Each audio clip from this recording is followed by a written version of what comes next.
The UK and Germany both put out travel advisories before Canada, warning of increased scrutiny by U.S. border agents. I think we're seeing here is that they were slow on this, and you can't be slow.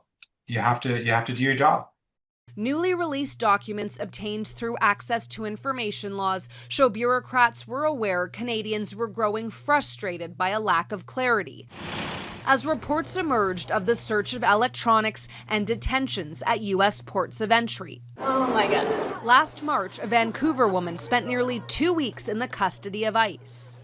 Canadians have been critical about the lack of information in the U.S. travel advice and advisories about the perceived risk of traveling to the U.S. at this time. It's from an email dated April 2nd. We needed to act to fight the Americans. Days earlier, Prime Minister Mark Carney triggered a federal election. The department was really caught between a rock and a hard place. The email states Global Affairs recognized its obligation to maintain accurate travel advice and also sensitivities to any communications during a writ period. They didn't want to find themselves in the middle of a heated partisan debate.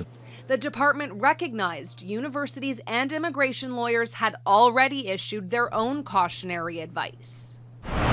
Global Affairs eventually updated its advisory on April 4th, warning Canadians to expect scrutiny. If you are denied entry, you could be detained while awaiting deportation.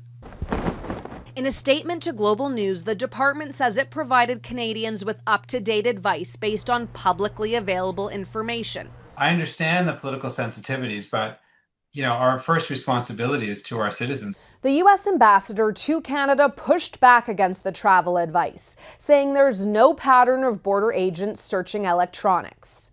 Either way, Canadians are staying away. The number of tourists traveling over the border has dropped 5 months in a row.